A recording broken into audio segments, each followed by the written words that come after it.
வணக்கம். புதுவை தில்லையாடி வள்ளியம்மை அரசு உயர்நிலைப் பள்ளியில் நடைபெற்ற முப்பெரும் விழாவில் 10ஆம் வகுப்பு சாதனை மாணவர்களுக்கு முதலமைச்சர் ரங்கசாமி பரிசுகள் வழங்கி பாராட்டினார். புதுவை கதிர்காமம் தில்லையாடி வள்ளியம்மை அரசு உயர்நிலைப் பள்ளியில் பெற்றோர் ஆசிரியர் சங்கம் சார்பில் குழந்தைகள் தின விழா, ஆசிரியர்களுக்கு பாராட்டு விழா, 10ஆம் வகுப்பு சாதனை மாணவர்களுக்கு பரிசளிப்பு விழா ஆகிய முப்பெரும் விழா பள்ளி கல்வி இயக்குநர் வல்லவன் தலைமையிலும், பெற்றோர் ஆசிரியர் சங்க கௌரவ தலைவர் வெங்கடேசன், தலைவர் சண்முகம் ஆகியோர் முன்னிலையிலும் நடைபெற்றது. விழாவில் முதலமைச்சர் ரங்கசாமி சிறப்பு விருந்தினராக பங்கேற்று 10ஆம் வகுப்பு பொதுத் தேர்வில் பள்ளி அளவில் முதல் 3 இடங்களை பிடித்த மாணவர்களுக்கு பரிசுகள் வழங்கி பாராட்டி பேசுகையில், கல்விதான் ஒரு மனிதனை உயர்த்தும். இன்றைய காலத்தில் மதிப்பெண் தான் மாணவர்களின் வாழ்க்கையை நிர்ணயிக்கிறது. தனியார் பள்ளிகளின் கட்டுப்பாடுகளை பெற்றோர்கள் கேட்கின்றனர். ஆனால் தகுதியான ஆசிரியர்களை கொண்டு செயல்படும் அரசு பள்ளிகளில் மாணவர்களை படிக்க வைப்பதை பெற்றோர்கள் விரும்பவில்லை. இந்த நிலை மாற வேண்டும். கல்விக்காக அரசு நிறைய திட்டங்களை உருவாக்கி வருவதாக கூறினார். தொடர்ந்து சட்டமன்ற உறுப்பினர் தமிழ்ச்செல்வன், உழவர்கரை நகராட்சி முன்னாள் தலைவர் NSJ ஜெயபால், முதன்மை கல்வி அதிகாரி கலைச்செல்வன், பள்ளி துணை முதல்வர் சோமசுந்தரம் உள்ளிட்டோர் வாழ்த்தி பேசினர். முன்னதாக தலைமை ஆசிரியர் வெற்றிவேல் வரவேற்று பேசிட, நிறைவில் ஆசிரியை தேவகி நன்றி கூறினார். 1300 பொதுப்பணித்துறை ஊழியர்களுக்கு பழைய பென்ஷன் வழங்கும் திட்டத்தில் பென்ஷன் வழங்க மத்திய அரசு உத்தரவிட்டுள்ளதாக மத்திய இணை அமைச்சர் நாராயணசாமி தெரிவித்தார்.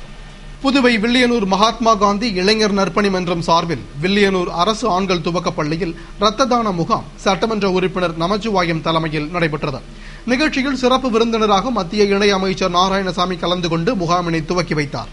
முகாமில் வில்லியனூர் முன்னாள் வட்டார காங்கிரஸ் தலைவர் ஏகாம்பரம், இளைஞர் காங்கிரஸ் சம்பத் உள்பட ஏராளமானோர் கலந்து கொண்டனர் மற்றும் ஏராளமான இளைஞர்கள் பொதுமக்கள் பங்கேற்று இரத்த தானம் செய்தனர்.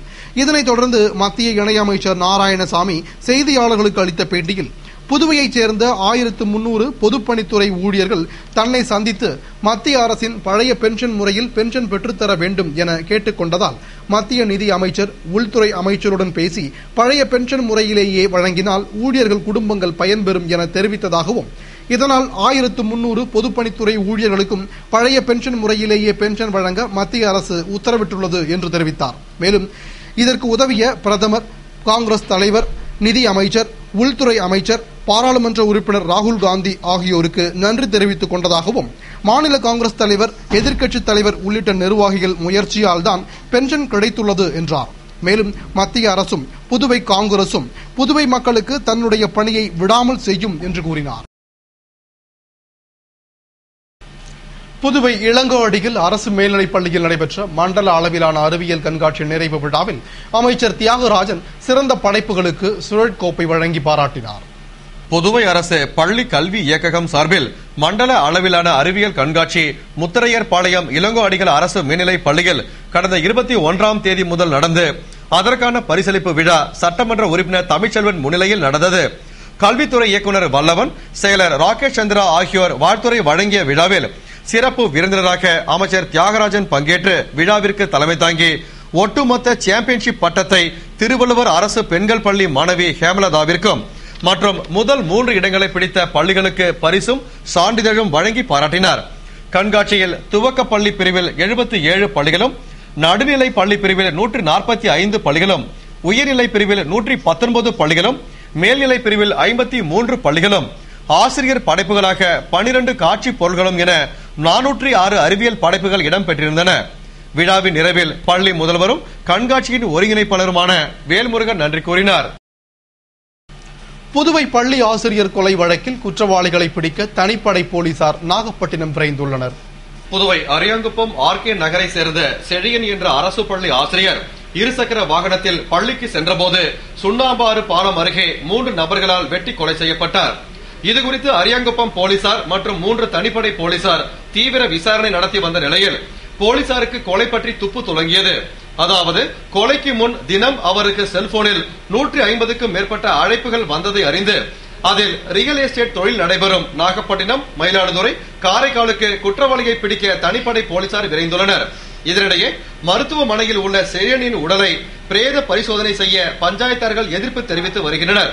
குற்றவாளிகளை கைது செய்தால் மட்டுமே உடலை வாங்குவோம் என்று உறவினர்கள் தரப்பில் தெரிவிக்கப்பட்டது பெரும் பரபரப்பை ஏற்படுத்தியுள்ளது. இதனால் செய்வதறியாது போலீசார் திணறி வருகின்றனர். புதுவை காங்கிரஸ் கட்சி அலுவலகத்தில் உள்ளாட்சி தேர்தல் பற்றிய ஆலோசனை கூட்டம் மாநில தலைவர் ஏவி சுப்பிரமணியன் தலைமையில் நடைபெற்றது. புதுவை காங்கிரஸ் கட்சி அலுவலகத்தில் ஏம்பலம், பாகூர், நெட்டப்பாக்கம் ஆகிய தொகுதிக்குட்பட்ட காங்கிரஸ் நிர்வாகிகளின் ஆலோசனை கூட்டம் மாநில காங்கிரஸ் தலைவர் திரு ஏவி சுப்பிரமணியன் தலைமையில் முன்னாள் முதலமைச்சரும் எதிர்க்கட்சி தலைவருமான வைத்தியலிங்கம் முன்னிலையில் நடைபெற்றது. கூட்டத்தில் உள்ளாட்சி தேர்தலில் காங்கிரசார் அனைவரும் ஒன்றுபட்டு அரசின் அவலங்களை மக்களுக்கு எடுத்துரைத்து கடுமையாக உழைத்து தேர்தலில் வெற்றி பெற பாடுபட வேண்டும், தேர்தல் பணிகளை இன்று முதல் துவங்க வேண்டும் என்று முடிவு செய்யப்பட்டது. கூட்டத்தில் முன்னாள் அமைச்சர் கந்தசாமி உள்ளிட்ட நிர்வாகிகள் கலந்து கொண்டு உள்ளாட்சி தேர்தல் குறித்து தங்கள் கருத்துக்களை எடுத்துரைத்தனர். புதுவையில் பல்வேறு இடங்களில் செல்போன் கடைகளை உடைத்து செல்போன் மற்றும் இதர பொருட்களை திருடிச் சென்ற வாலிபரை போலீசார் கைது செய்து சிறையில் அடைத்தனர். தன்வந்திரி நகர் காவல் நிலைய போலீசார் மேற்பார்வையில் மேட்டுப்பாளைய காவல் நிலைய அதிகாரி மற்றும் உதவி ஆய்வாளர்கள் போலீசார் மேட்டுப்பாளையம் எஸ்டேட் கனரக வாகன நிறுத்தும் பகுதியில் ரோந்து பணியில் ஈடுபட்டிருந்த போது சந்தேகத்திற்கிடமான ஒரு வாலிபர் கையில் இரும்பு கம்பியுடன் சுற்றியதைக் கண்டு அவரை பிடித்து விசாரித்ததில் அவர் விழுப்புரம் தாலுகா வளவனூரைச் சேர்ந்த தீபக் ராஜ் என்பதும் அவர் வில்லியனூர், மேட்டுப்பாளையம், முத்திரையர்பாளையம், குறும்பாப்பேட்டில் செல்போன் கடைகளை உடைத்து செல்போன் மற்றும் சார்ஜர்கள், பேட்டரிகள் போன்ற பொருட்களை திருடியது தெரியவந்தது. உடனே அவரை கைது செய்து திருட்டு வழக்கு பதிவு செய்த போலீசார் அவரிடமிருந்த சுமார் 1 லட்சம் ரூபாய் மதிப்பிலான செல்போன் மற்றும் இதர பொருட்களை பறிமுதல் செய்து சிறையில் அடைத்தனர்.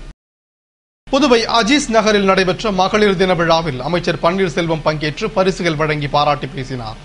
புதுவை அரசு மகளிர் மற்றும் குழந்தைகள் மேம்பாட்டுத் துறையின் ஒருங்கிணைந்த குழந்தைகள் நலத்திட்டம் சார்பில் மகளிர் தினம் ரெட்டியார்பாளையம் அஜீஸ் நகரில் உள்ள செல்வ முருகா திருமண நிலையத்தில் மகளிர் மற்றும் குழந்தைகள் மேம்பாட்டுத் துறை இயக்குநர் மீனாகுமாரி தலைமையில் நடைபெற்றது. விழாவில் சிறப்பு விருந்தினராக உள்ளாட்சித்துறை அமைச்சர் பன்னீர்செல்வம் பங்கேற்று வாழ்த்துரை வழங்கி பல்வேறு போட்டிகளில் வெற்றி பெற்றவர்களுக்கு பரிசுகள் வழங்கி பாராட்டி பேசினார். தொடர்ந்து பிருந்தா மோகன் பெண்களுக்கான சட்டங்கள் குறித்தும், டாக்டர் சீமாதேவி நடுத்தர வயது பெண்களின் ஆரோக்கியம் குறித்தும், உணவு மற்றும் ஊட்டச்சத்து அதிகாரி திருநாவுக்கரசு இளம் குழந்தைகளின் உணவு பழக்கங்கள் குறித்தும் விளக்கினர். விழாவில் குழந்தைகள் நல அதிகாரிகள் மற்றும் நல அதிகாரிகள் கலந்து கொண்டனர். புதுவை வில்லியனூர் திருக்காமேஸ்வரர் கோவிலில் லட்சதீப விழா நடைபெற உள்ளதை முன்னிட்டு பள்ளி மாணவர்கள் உழவாரப் பணி மற்றும் அகல் விளக்குகளை சுத்தம் செய்யும் பணியில் ஈடுபட்டனர். புதுவை வில்லியனூர் கோகிலாம்பிகை உடனுரை திருக்காமேஸ்வரர் கோவிலில் ஆண்டுதோறும் கார்த்திகை தீப திருநாளில் லட்ச தீபத்தை பக்தர்கள் ஏற்றி வழிபடுவது வழக்கம். அதன்படி இந்த ஆண்டு வரும் 27ஆம் தேதி கார்த்திகை தீபத்தை முன்னிட்டு லட்ச தீப விழா நடைபெற உள்ளது. இதற்காக வில்லியனூர் ஆச்சாரியா மேல்நிலைப்பள்ளி, ஜவஹர் ஆங்கில பள்ளி மற்றும் விவேகானந்தா அரசு ஆண்கள் மேல்நிலைப்பள்ளி மாணவர்கள் கோயில் வளாகத்தில் புல் பூண்டுகளை அகற்றி சுத்தப்படுத்தும் உழவாரப் பணியிலும் அகல் விளக்குகளை சுத்தம் செய்து உலர வைக்கும் பணியிலும் ஈடுபட்டனர். பணியில் ஈடுபட்ட மாணவர்களிடம் வில்லியனூர் இன்ஸ்பெக்டர் பாஸ்கரன் கோவிலில் உழவாரப் பணி செய்வதால் என்னென்ன நன்மைகள் ஏற்படும் என்பது குறித்து விளக்கம் அளித்தார். நிகழ்ச்சியில் 100க்கும் மேற்பட்ட மாணவர்கள் பங்கேற்று பணியில் ஈடுபட்டனர். புதுவை வில்லியனூரில் மகளிர் மற்றும் குழந்தைகள் மேம்பாட்டுத்துறை சார்பில் நடைபெற்ற தேசிய ஒருமைப்பாட்டு வார விழாவில் சட்டமன்ற உறுப்பினர் நமச்சிவாயம் பரிசுகள் வழங்கி பாராட்டி பேசினார். புதுவை வில்லியனூரில் மகளிர் மற்றும் குழந்தைகள் மேம்பாட்டுத்துறை சார்பில் ஒருங்கிணைந்த குழந்தைகள் நலத்திட்டத்தின் கீழ் தேசிய ஒருமைப்பாட்டு வார விழா மற்றும் மகளிர் தின விழா நடைபெற்றது. வில்லியனூர் குழந்தை நல அதிகாரி தேன்மொழி வரவேற்று பேசிய விழாவில் சிறப்பு அழைப்பாளராக சட்டமன்ற உறுப்பினர் நமச்சிவாயம் பங்கேற்று பல்வேறு போட்டிகளில் வெற்றி பெற்றவர்களுக்கு பரிசுகள் வழங்கி பாராட்டி பேசினார். தொடர்ந்து வில்லியனூர் காவல் ஆய்வாளர் கிருஷ்ணவேணி மகளிர் சட்டம், உரிமை மற்றும் பாதுகாப்பு பற்றியும், ஆரம்ப சுகாதார நிலைய மருத்துவர் பிரேமா மகளிர் நலம் பற்றியும், பாதுகாப்பு அலுவலர் சவுந்தரராசு குடும்ப நலம் பற்றியும் உரையாற்றிய விழா கலை நிகழ்ச்சிகளுடன் இனிதே நிறைவுற்றது. நிறைவில் நல அதிகாரி அமிர்தவள்ளி நன்றி கூறினார். பாராளுமன்ற தேர்தலுக்கு முன் புதுவைக்கு மாநில அந்தஸ்தை மத்திய அரசு வழங்கிட வேண்டும் என்று திராவிடர் கழக தலைவர் திரு கி வீரமணி வலியுறுத்தியுள்ளார். புதுவையில் நடந்த திராவிடர் கழக மாநாட்டில் கலந்து கொண்ட தலைவர் கி வீரமணி செய்தியாளர்கள் சந்திப்பின் போது கூறுகையில், புதுவைக்கு மாநில அந்தஸ்தை வரும் பாராளுமன்ற தேர்தலுக்கு முன் மத்திய அரசு கொடுக்க வேண்டும். நாள் ஒன்றுக்கு மத்திய அரசின் கடனுக்காக புதுவை அரசு 1,40,00,000 செலுத்த வேண்டி உள்ளதால் மாநிலத்தின் வளர்ச்சியை கருத்தில் கொண்டு மத்திய அரசு கடன் முழுவதையும் ரத்து செய்ய வேண்டும். மேலும் தமிழ்நாட்டில் உள்ளது போன்று புதுவையிலும் 67% இடஒதுக்கீடு சட்டம் இயற்ற வேண்டும். அனைத்து சாதியினரையும் அர்ச்சகராக்கும் சட்டம் கொண்டு வர வேண்டும். காவிரி நீர் தொடர்பான நடுவர் மன்ற தீர்ப்பு இதுவரை புதுவை அரசாணையில் பதிவு செய்யப்படாமல் உள்ளதை உடனடியாக பதிவு செய்து காரைக்கால் கடைநடை பகுதிக்கு கிடைக்க வேண்டிய 5 டிஎம்சி தண்ணீர் கிடைக்க வழி செய்ய வேண்டும் என்று கூறினார். தொடர்ந்து வட மாநிலங்களில் மின்சார உற்பத்தி உபரியாக இருப்பதால் பற்றாக்குறை உள்ள மாநிலங்களுக்கு அதனை விநியோகிக்க மீன்பாதை அமைத்திட வேண்டும் என்றும் தானே புயலால் பாதிக்கப்பட்ட புதுவை மீனவர்களுக்கு நிவாரண உதவிகளை வழங்கிட வேண்டும் என்று அவர் கூறினார். பேட்டியின் போது திராவிடர் கழக பொதுச் செயலாளர் துரை சந்திரசேகரன், துணைத் தலைவர் பூங்குன்றன், புதுவை தலைவர் சிவமணி ஆகியோர் உடனிருந்தனர். புதுவை கதிர்காமம் அரசு பெண்கள் மேல்நிலைப் பள்ளியில் மத்திய அரசு கலாச்சார குழுமம் சார்பில் கலாச்சார ஒற்றுமை தினம் கொண்டாடப்பட்டது. மத்திய அரசு கலாச்சார குழுமம் சார்பில் கதிர்காமம் அரசு பெண்கள் மேல்நிலைப் பள்ளியில் தேசிய ஒருங்கிணைப்பு வாரத்தை முன்னிட்டு கலாச்சார ஒற்றுமை தினம் கொண்டாடப்பட்டது. திட்ட ஒருங்கிணைப்பாளர் நளினா வரவேற்று பேசிய விழாவில் பள்ளி துணை முதல்வர் சோமசுந்தரம் வாழ்த்தி பேசிட சிறப்பு அழைப்பாளராக கலைமாமணி கோபகுமார் கலந்து கொண்டு புதியதாக கண்டுபிடிக்கப்பட்டுள்ள அருமுகனம் என்ற இசைக்கருவியை மிக அற்புதமாக இசைத்து காட்டினார்.